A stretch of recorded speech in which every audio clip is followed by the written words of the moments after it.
السلام علیکم ورحمۃ اللہ وبرکاتہ۔ بسم اللہ الرحمن الرحیم، والصلاة والسلام علی رسول الکریم وعلی آلہ وأہلہ اجمعین۔ معزز سامعین، میرے محترم بھائی بہن، دوست احباب، بچے بچیاں، تمام اہل ایمان کو میری طرف سے سلام ہو۔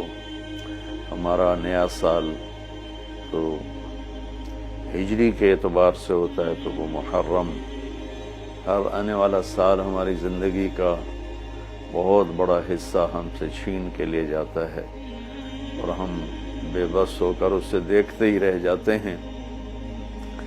دنیا کی ہر چیز پر ہم نے اپنے پہرے بٹھائے ہوئے ہیں، لیکن وقت اور زندگی جو سب سے قیمتی سرمایہ ہے، روزانہ ہم سے گردش دوران، سورج اور چاند کی گردش، دن اور رات کا ہیر اور پھیر کہ ہماری زندگی ہم سے چراتا چلا جاتا ہے۔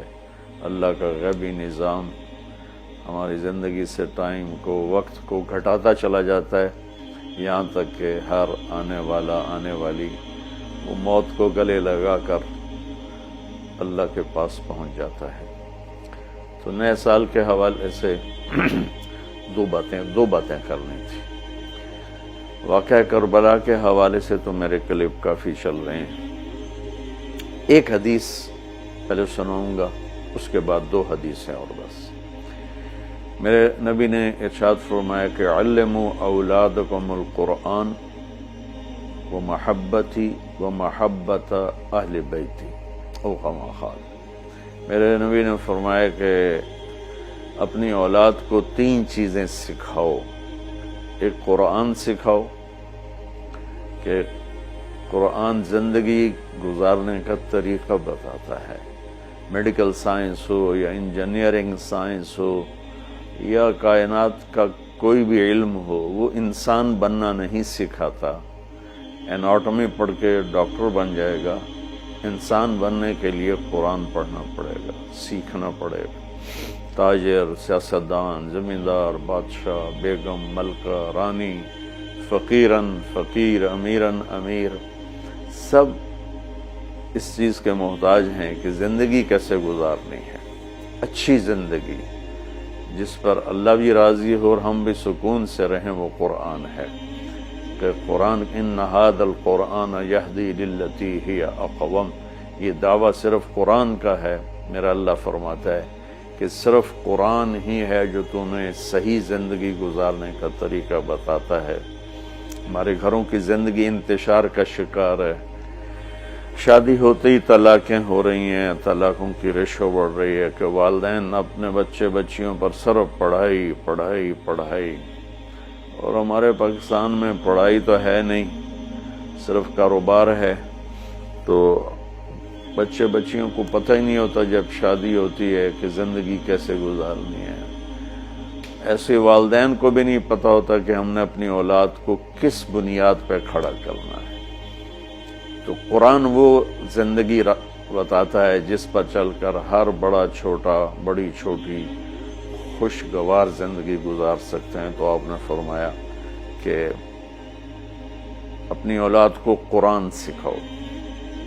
دوسرا فرمایا وہ محبت، اور میری محبت سکھاؤ کہ آپ نے فرمایا لن یؤمن احدکم حتی اکون احب الیہ من الناس وولدہ ووالدہ اجمعین۔ آپ نے فرمایا کہ اگر تم چاہتے ہو کہ تمہارا ایمان مکمل ہو تو میری محبت اپنی ذات سے، اپنے والدین سے، اپنی اولاد سے اور پوری دنیا کے انسانوں سے مجھے سب سے زیادہ پیار دو گے تو تمہارا ایمان مکمل ہوگا۔ تو اللہ کے نبی کی محبت کے بغیر ایمان کامل ہو نہیں سکتا۔ اب محبت کا کیا پیمانہ ہے، کیا معیار ہے؟ ایک ہم نے بنائے ہوئے ہیں، مختلف معیار بنائے ہوئے ہیں عشق رسول کے، محبت رسول کے، لیکن میں وہ معیار بتاؤں گا جو نہ میرا بتایا ہوا نہ کسی اور کا، وہ میرے نبی کا بتایا ہوا ہے کہ اللہ کے رسول سے پیار کرنے والے ہوتے کون ہیں۔ تو آپ وضو فرما رہے تھے، صحابہ آپ کے وضو کا پانی نیچے سے یوں بک بھر بھر کے کوئی پی رہا ہے، کوئی منہ تے لا رہا ہے، کوئی ہتھاں تے، کوئی سینے تے. تو آپ نے پوچھا ما یحملکم علی ھذا، بھئی یہ کیا کر رہے ہو، کیوں کر رہے ہو؟ کہ حبا للہ ولرسولہ. تو صحابہ نے عرض کی یا رسول اللہ آپ اور آپ کے رب کی محبت میں کر رہے ہیں. سبحان اللہ. تو ہم نے فرمایا کہ میں تمہیں بتاتا ہوں کہ مجھ سے محبت کرنے والا اور اللہ سے محبت کرنے والا کون ہے. ایڈا سستا سودا نہیں ہے کہ صرف میرے وضو دا پانی تسی پی لو تے تسی میرے عاشق بن جاؤ. کہ وہ میں تمہیں بتاتا ہوں کہ اللہ اس کے رسول سے محبت کا پیمانہ کیا ہے. وہ پیمانہ ہے کہ اگر تم اس پر پورے اتر گئے تو دو طرفہ کام ہو جائے گا. تم اللہ رسول سے پیار کرو گے، اللہ رسول تم سے پیار کریں گے. تو ہم نے فرمایا فَلْيَسْتُقِ الْحَدِيثَ إِذَا حَدَّثَ. جو مجھ سے اور میرے رب سے پیار کرتا ہے اس کی پہلی نشانی یہ ہے کہ وہ ہمیشہ سچ بولتا ہے، کبھی جھوٹ نہیں بولتا. اس پیمانے پہ پاکستان کے 22 کروڑ انسانوں کو تولو تو چند ہزار ہی نکلیں گے، ورنہ میرے ملک پہ جھوٹ کی لعنت چھائی ہوئی ہے. فَلْيُؤَدِّ الْأَمَانَةَ إِذَا تُؤْمِنَ. جو مجھ سے اور میرے اللہ سے پیار کرتا ہے وہ کبھی کسی کو دھوکہ نہیں دیتا، ہمیشہ دیانتداری سے کام کرتا ہے، دیانتداری سے ہر ڈیل کرتا ہے. اس پر تولیں تو پورے پاکستان کے بازار، تجارت، سیاست، زمیندارہ، لین دین دھوکہ ہی دھوکہ ہے، فراڈ ہی فراڈ ہے. اس میں بھی چند سو ہی نکلیں گے جن کو اللہ رسول کے محبت کی گارنٹی ملے گی. تیسرا فرمایا فَلْيُحْسِنْ جِوَارَ مَنْ جَاوَرَهُ. جو اللہ اس کے رسول سے پیار کرتا ہے وہ ہمیشہ پڑوسیوں کے ساتھ اچھا سلوک کرتا ہے، چاہے وہ مسلم ہوں، نان مسلم ہوں، چاہے وہ اپنے ہوں، غیر ہوں، اچھے لگتے ہوں، برے لگتے ہوں، وہ ہمیں برا سمجھتے ہوں. لیکن اللہ اس کے رسول سے پیار کرنے والے کی تیسری نشانی یہ ہے کہ وہ اپنے پڑوسیوں کے ساتھ اچھا سلوک کرتا ہے. یک طرفہ وہ تا کر دے نہیں، اسی کیوں کریے، انہوں سانو کدی سلام نہیں کیتا، اسی کیوں سلام کریے، وہ سانو کدی پچھڑ نہیں آئے، اسی کیوں پچھڑ جاویے.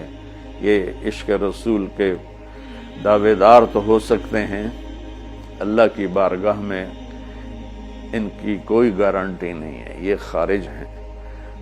یہ بھی ہمارا سارا معاشرہ میں دیکھتا ہوں تو انتقامی معاشرہ ہے.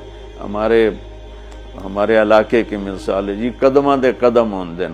کیا مطلب کہ جو ہمیں پوچھنے آئے گا ہم بھی پوچھنے جائیں گے، جو ہمیں سلام کرے گا ہم بھی سلام کریں گے، جو نہیں کرے گا تو ایسا کیوں کریے.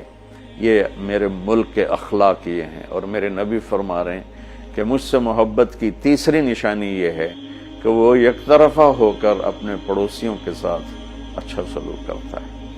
تو اس حوالے سے نیا سال شروع ہو رہا ہے، ہم قرآن سیکھیں، اللہ کے نبی کی محبت سیکھیں. تیسری چیز فرمائی وَمَحَبَّةَ أَهْلِ بَيْتِ. اور اپنی اولاد کو میرے اہل بیت کی محبت سکھاؤ.